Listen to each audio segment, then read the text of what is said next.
Have you ever done something every day but forgotten why you started? Maybe you're still studying English, still showing up, still completing lessons, but the excitement is gone. The dream that made you begin feels distant and blurry. You go through the motions like a machine, wondering if any of this even matters anymore. This is the story of Jonas, a student who lost his why and then found it again through one simple question that changed everything. Once upon a time, in a quiet town filled with libraries and schools, there lived a dedicated student named Jonas. He had been studying for 2 years, learning languages, reading books, attending every class. His schedule was perfect. His notes were organized, his attendance was flawless. On paper, Jonas was the ideal student, but inside, Jonas felt empty. He couldn't remember the last time he felt excited about learning. He couldn't remember why he had started this journey. Every morning, he woke up, opened his books, and studied because that's what he did. It had become mechanical, automatic, meaningless. His friends would ask, "Why do you study so hard?" Jonas would answer with the expected words, "To build a better future, to get opportunities, because education is important." But these weren't real answers. They were what he thought he should say. Deep inside, he felt nothing when he spoke those words. 2 years ago, Jonas remembered feeling different. When he first decided to study, something burned inside him. A dream, a vision of who he wanted to become. But now, after 2 years of endless routine, that fire had gone out. He couldn't even remember what the dream was anymore. He just knew it was gone. One afternoon, Jonas sat in the library, staring at an open book without reading it. His eyes moved across the words, but his mind was somewhere else, empty. An old teacher named Professor Elias walked past and noticed Jonas's expression. The professor had taught at this school for 40 years. He had seen thousands of students, and he recognized that look immediately. The look of someone going through motions without meaning. Professor Elias sat down across from Jonas without asking permission. Jonas looked up, surprised. "You're working hard," the professor said gently. "Yes," Jonas replied automatically. "I always work hard." "Why?" Professor Elias asked. Jonas opened his mouth to give his usual answer about the future and opportunities, but something about the professor's eyes made him stop. The question wasn't casual, it was real. The professor genuinely wanted to know. I'm not sure anymore," Jonas admitted quietly. "I know I should study. I know it's important. But honestly, I don't know why I'm doing this. I just do it." Professor Elias nodded slowly, not with judgment, but with understanding. "Jonas, let me ask you a different question. 2 years ago, when you first decided to begin this journey, what made you start? Before anyone told you that you should, before you thought about practical reasons, what was the first reason? The real reason that made your heart say yes?" Jonas sat in silence.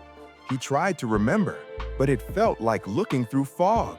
I can't remember," he whispered. "It's been too long.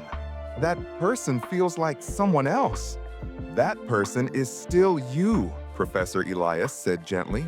"The dream didn't disappear. You just stopped looking at it. It's still there, Jonas, buried under 2 years of routine and forgetting, but it's there." He stood up to leave, but before walking away, he said one more thing. "Go home tonight and ask yourself that question again. Not what you should answer, not what sounds impressive. What was the real dream that made you begin? Don't sleep until you remember. That dream is why you're tired now. You've been working without it for too long. When you remember why, everything else will make sense again." That night, Jonas couldn't stop thinking about the professor's question. He lay in bed, staring at the ceiling. Why had he started? He tried to remember the moment 2 years ago when he first decided to study. What had he been thinking? What had he been feeling? At first, nothing came, just blankness. But then, slowly, like dawn breaking after a long night, a memory surfaced. He remembered sitting in his childhood home, watching his grandmother struggle to read a letter from her sister who lived far away. His grandmother couldn't read well. Jonas had read the letter for her, and when he finished, his grandmother had tears in her eyes. "Thank you, Jonas," she had said. "Education is freedom. When you can read, write, speak, and understand, no one can trap you in ignorance. Promise me you'll learn everything you can, not for money, not for status, but so you can help others who can't help themselves, so you can be a bridge between people who don't understand each other." Jonas sat up in bed, his heart suddenly pounding. That's why he had started. He wanted to be someone who could build bridges between people, someone who could help others understand things they couldn't access alone, someone who could use knowledge not to rise above others, but to lift others up. Tears filled his eyes. How had he forgotten this?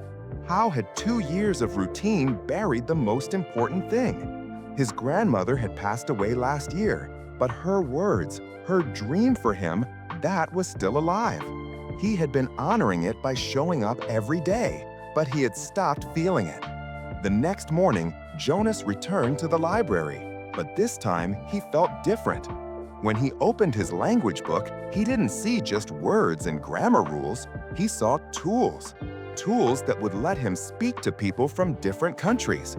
Tools that would let him understand their stories, their struggles, their dreams.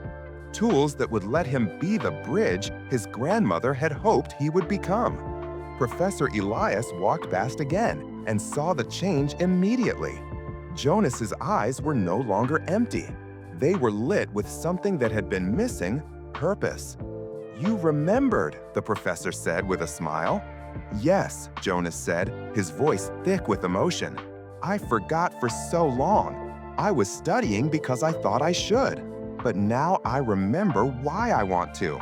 My grandmother asked me to be a bridge, to help people understand each other. That's why I'm here. That's why this matters." "And now that you remember," Professor Elias said, "does studying feel different?" Jonas nodded. "Everything feels different. The same books, the same subjects. But now when I study a new word, I think about the person I might help with that word someday. When I learn grammar, I think about the clarity it will bring to someone who needs to understand something important. It's not just information anymore, it's purpose, it's meaning." Professor Elias placed a hand on Jonas's shoulder. "This is the secret that most people never learn. They think motivation comes from willpower. They think discipline is about forcing yourself to do things you don't want to do. But real motivation doesn't come from force. It comes from connection. When you connect your daily actions to your deepest purpose, you don't need to force yourself. The work becomes an expression of what you care about most." He sat down across from Jonas one more time. "Many students come here and study for years without ever asking why. They collect knowledge like objects in a box, never connecting it to anything that matters to them. Then they burn out. They get tired. They lose motivation, and they don't understand why. It's because they're working without fuel. Purpose is the fuel. When you remember your why, the how becomes easy. When you forget your why, even easy things become impossible." From that day forward, Jonas studied with a completely different energy. On the days when he felt tired, he would close his eyes and think about his grandmother's words. He would imagine the future moment when he would help someone understand something they couldn't access alone. That vision pulled him forward. On the days when material felt boring or difficult, he would remind himself, "This is part of the bridge. This is part of my grandmother's dream." Months passed. Jonas's progress accelerated, not because he studied more hours, he still followed the same schedule, but because every hour now had meaning. He wasn't collecting information, he was building a bridge. And when you're building something you believe in, every brick matters. A year later, Jonas had an opportunity to volunteer as a translator for refugees arriving in his town. He helped a mother understand medical forms for her sick child. He helped an elderly man communicate with a government office about his housing. He helped a young girl tell her story to a social worker who only spoke a different language. Each time he translated, he felt his grandmother's presence. This is what she meant. This is the bridge. This is why the 2 years of study mattered. He wasn't just learning, he was preparing for this, to be useful, to help, to connect people who couldn't connect themselves.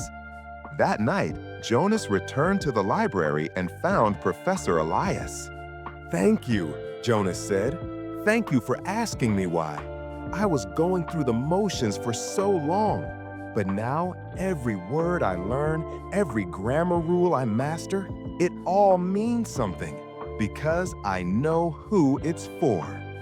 "You didn't need me," Professor Elias said kindly. "You just needed to remember what you already knew. The dream was always there, Jonas. It never left. You just stopped looking at it. When we forget our why, life becomes heavy. When we remember it, the same work becomes light. Because now we're not carrying a burden, we're carrying a purpose." Thank you for watching episode 4 of The Breakthrough Path. If this story helped you remember your why, please like this video and subscribe to Wise Man's Tales. Share in the comments, why did you start learning English? The real reason, not the practical one. Episode 5 is the finale, where Maya, Kai, Leela, and Jonas face their ultimate test together. Don't miss it. Remember, when you remember why, how becomes easy. Reconnect with your purpose.